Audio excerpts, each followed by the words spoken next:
Yesara duhamagara ati ni mu by'ukuri. Yesu nashimwe cyane bene data nshuti z'umusaraba, ndagira ngo dukomeze dusangire ijambo ry'Imana twibuka ko turi mu minsi ya nyuma ya Pasika imaze kuba. Yesu azutse habaye indi minsi 40 Yesu yereka intumwa ze, hanyuma habaho n'iminsi 10 yo gutegereza umwuka wera. Naho zire ndeba nkurikije Bibiliya, ndeba impamvu uyu munsi nako dukeneye umwuka wera nk'abo mu gihe cya kera. Kubera ko isi y'uyu munsi, isi ya none turimo, ni isi irimo ubwoba bwinshi, ibigeragezo, harimo hari n'akarengane kari, hari aho usanga ari intambara zitandukanye z'umwuka. Mbese abakristo dukeneye umwuka wera udufasha gushyira mu bikorwa ibyo Kristo yadusigiye.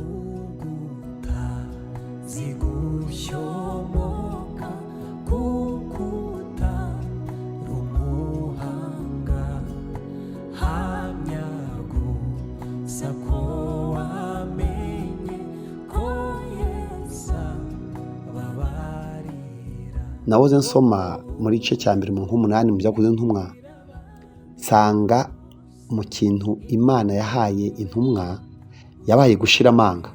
Ni ukuvuga ngo ibintu tuzi, ibintu wowe uzi nanjye nzi, ibyo icya mbere ni ukuri. Ijambo ry'Imana tuzi ni ukuri, ariko nubwo ari ukuri, ni ukuri kuryana, ni ukuri kugoye kuvuga, ni ukuri umuntu avuga ukamugiraho ingaruka. Icyo rero intumwa zahawe ni ugufata kwa kuri nazo zari zatinye kuvuga mbere, zigahabwa gushira amanga, kuvuga ijambo ry'Imana bashize amanga, bakavuga ukuri kutitaweho, ukuri kwabagiraho ingaruka, ko kubwira abantu ngo Kristo yarazutse kandi ngo abamwishe ngo nibo bayarishwe, ngo uwo mwishe mukamubamba niwe ukoze bimureba. Mu by'ukuri iyo urebye uwabivugaga ni umuntu umeze ute, sitati ni iyihe, ni gute isi yamufataga icyo gihe? Bamufataga nk'umuntu urwanya leta. Hanyuma yabibwiraga abandi, yabibwiraga ubwami bw'abami, yabibwiraga Roma.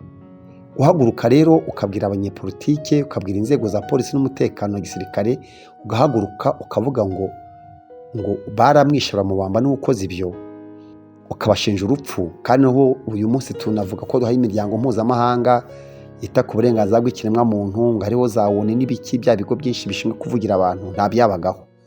Ni ukuvuga ngo mu gihe cy'abami, ubwami bw'Abaroma, iyo wapfaga ntaho bakuregaga. Ariko nanone kubera ko Abaroma babaga barakolonije ibihugu byinshi, babaga bakeneye kuvugwa neza. Mu gihe Yesu yavukaga, hari ibintu 5 Abaroma bari bafite, bari bariyemeje. Icya mbere ni ukuzana ituze mu bihugu bayoboye. Icya kabiri iterambere. Icya gatatu itumanaho. Icya kane igisirikare cyubatse.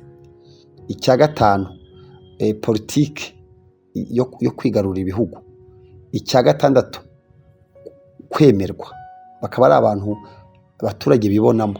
Uyu muntu yazaga rero akanyuranya n'abo bantu ko ari urupfu. Ariko intumwa za Yesu zititaye kuri byose navuze, zateje imidugararo. Mu bintu bajyaga barega intumwa za Yesu ni uguteza imidugararo muri rubanda. Icyo kintu cyari cyagikomeye rero. Ariko abangaba barimo bavuga ibintu by'ukuri. Icya mbere Yesu yari yarishwe koko, kandi barabigizemo uruhare, baranamurenganya, barangije barinda imva ye. Bayirinze abasirikare, Yesu azuka bareba, baranabivuga ati yazutse, babaha amafaranga ngo batabivuga. Kubona rero ibintu nk'ibyo bapfukiranye, byemewe, birimo ruswa, birimo akantu, birimo abakomeye, ugahaguruka ukavuga uti yeweho ndavuga ko mwamwishemo umuhoye ubusa niwe ukoze ibi, n'uyu munsi ariho. Byasabaga izindi mbaraga zirenze izingizi tuvuga. Ntabwo aribo bavugaga, ni Yesu wavugiraga muri bo. Izo mbaraga bari bafite rero turazikeneye.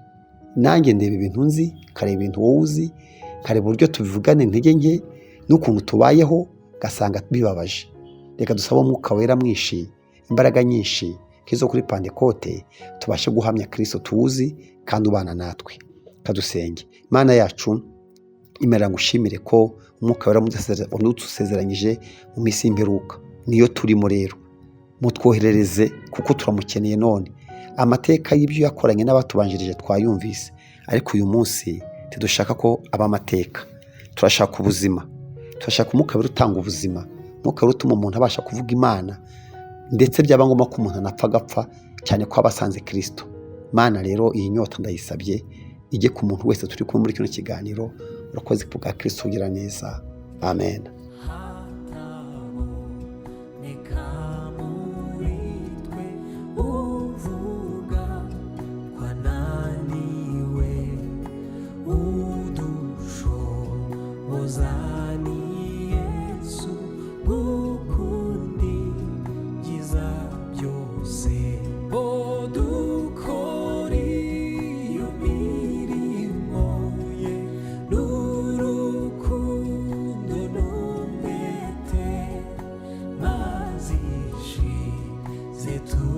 tuzavuge tutimwa utwakire dukore iyo mirimo ye n'urukundo n'umwete mazishize tuzavuge tutimwa mutwakire iyo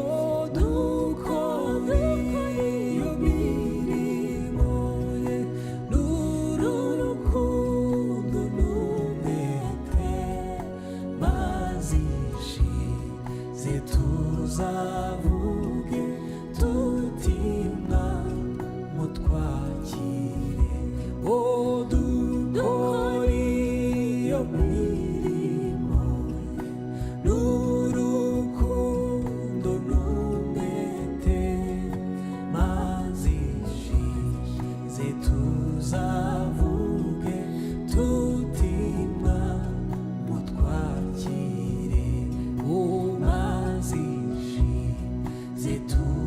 tuzavuge tutimwa mutwakire mazi